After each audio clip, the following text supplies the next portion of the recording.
Oh, welcome everybody. How you doing? This is episode 153 of Tottenham Walks here at the Spurs Talk Show with me, Sean Butler, and Bugsy Malone, who is just up in front saying hello to her friend Schmeagle. I hope you're all happy, healthy, doing the things that you love with people that you love doing them with. Guys, please do me a favour. Hit the like button for me if you wouldn't mind on your way in or out of the video.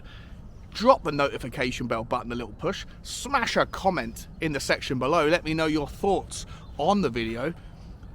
And please, if you haven't already, hit the subscribe button. And on that note, guys, I wanted to say a massive thank you to those of you who have helped me get over the line of 5K, 5,000 subscribers. Quite the milestone. We've only been doing this for 13 months, give or take. To hit 5K so quickly is awesome. Bugsy had a celebratory bone yesterday. I wanted to put out the video and say a massive thank you to every one of you that's been a part of the journey, from the guys that stream with me regularly to the people that let me stream on their channels to help get my opinion across to new members, new faces, whatever. To every one of you in the comments every single day that keep me company as I do these walks. And to the members of the show as well, the guys that, you know, contribute some of their hard-earned money to show, I guess, some gratitude or some appreciation to my way. Well, look, there's so much more appreciation and gratitude going back to each and every one of you. It's awesome. I love you guys, and I'm gonna keep doing it. On to the next milestone. But I just wanted to say thank you so much for your support. It's brilliant. Guys, let's talk about today's topic, shall we? And that is, of course, Manchester United. They have been approached.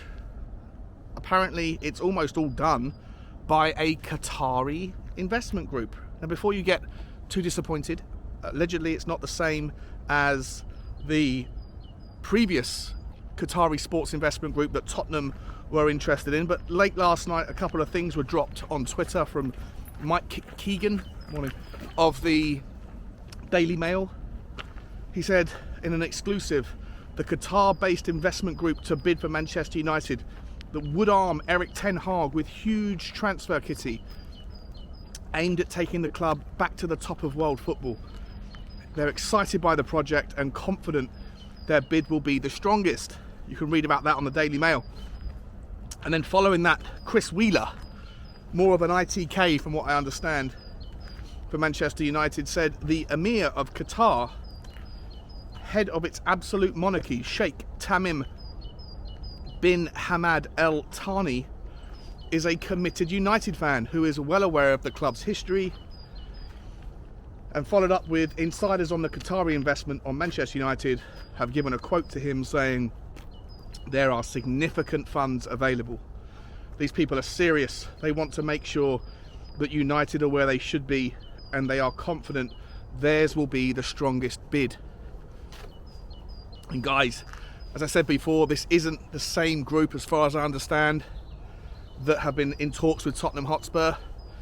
The QSI, Qatari Sports Investment Group, could still put in a minority investment in Tottenham.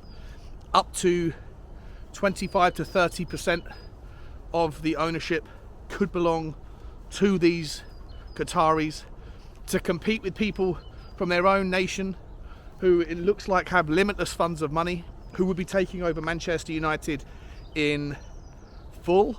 And this is happening as we speak, very, very soon. And look, Manchester United fans are, you know, correctly, rightly pumped about it. I don't know how much really changes at Manchester United. I don't remember the last time Manchester United ever walked away from a deal or a player because they couldn't afford them. But for sure there will be some level of excitement about the Glaziers moving on and these guys coming in with a less of a regard for money, for making money. They have so much of it that it's more about being the best at whatever they involve themselves in. And it adds another level of competitiveness to the league. If this happens, what does this mean for Tottenham Hotspur? Well, look, like I said previously, before all the noise about Manchester City broke, and I'm going to come back to that in a second, but I do think that whilst I personally have an admiration and a respect for the way that our ownership have tried to make ends meet, tried to remain competitive in the face of, this ridiculous wealth that has entered into football. I did think, and I still think that respect to one side, being able to remain competitive with your only sources of funds generally being, from revenue that is generated through the club, is going to reach its limit in terms of impact. And you look at Chelsea, right? We spoke about this yesterday. Chelsea have spent $700 million in 6 months. The entire club only generates $600 million in their record year. They, in my opinion, are able to do that through not only ridiculously clever, strategic, scientific accounting practices that find ways to circumvent FFP, both the previous rules of FFP and the new incoming rules of FFP.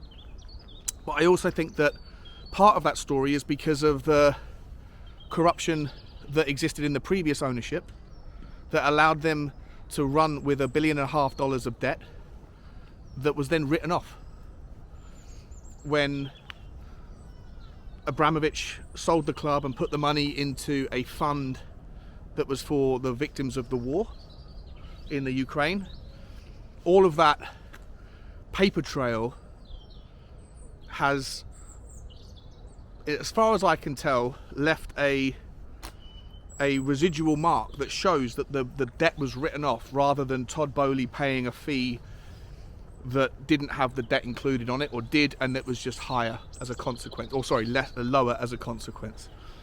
So I do think that there is an investigation that has to happen into Chelsea. We know there's one happening into Manchester City, and look, whilst of course at the moment they're just allegations, in my opinion, let's just, for the sake of argument, for the sake of the topic, assume that there is wrongdoing. Even if Manchester City have the book thrown at them and they get expelled from the Premier League down into the Championship or some other consequence, that will only last for a year in all likelihood. They'll come back up and they will then have a clean slate to be able to get back to doing something like what they've been doing, just maybe more transparently, and still have the ability to spend big sums on big players and compete. Manchester United now are going to be doing that. If this is, this news today is to become truth, to become into reality. You know that Liverpool are also looking to sell. FSG are looking to sell. Who is going to go for them? Is it going to be one of the 13 or 14 unsuccessful bidders for Manchester United? Are they going to go into Liverpool? What does that look like? Whilst I think that Tottenham Hotspur should be proud of the fact, fans of Tottenham Hotspur should be proud of the fact that we are competitive to some extent, year in, year out in the league. And I do believe that the variance of cup competitions in any given year is so volatile and impactful that it's not the correct barometer, in my opinion, of how to judge the progress and position of a club, and that average league position is a far better, stable metric in which to reflect on where the club is versus where the club was. For all of those reasons, I asked people yesterday whether you, depending on how you feel about ENIC and Daniel Levy, should maybe adjust your opinion a little bit, one way or the other, in light of the fact that it's become clear that 40% of all of the trophies that have been won under Daniel Levy's tenure have been won by clubs that, for all intents and purposes, are suspected of massive mismanagement or misdirection, misrepresentation of funds, and ergo could be called cheats. I asked you to let me know how you feel about it, and a lot of people came in with the comments, and it was a brilliant discussion in the comments, so I really appreciate all of that. To me, whilst I do believe that Daniel Levy should have a more sympathetic ear than he gets, and I have absolutely no problem with ENIC and Daniel Levy booking a Beyonce concert for the 5th day of a tour at Tottenham Hotspur Stadium that happens to coincide with the FA Cup final.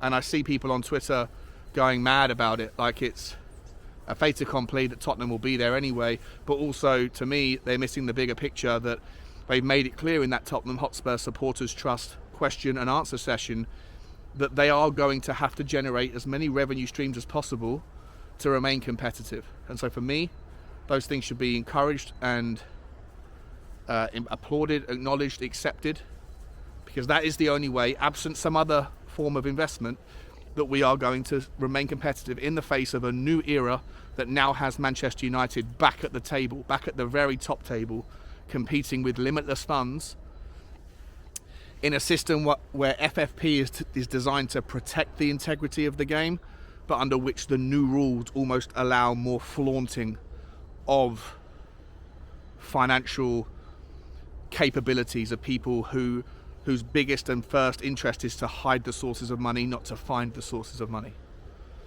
So whilst I applaud Daniel Levy for remaining competitive in ENIC, and I'm still curious how you feel about that, at the same time, this news today that Manchester United are in all likelihood going to get new money coming in, the Glazers may be gone in the coming weeks.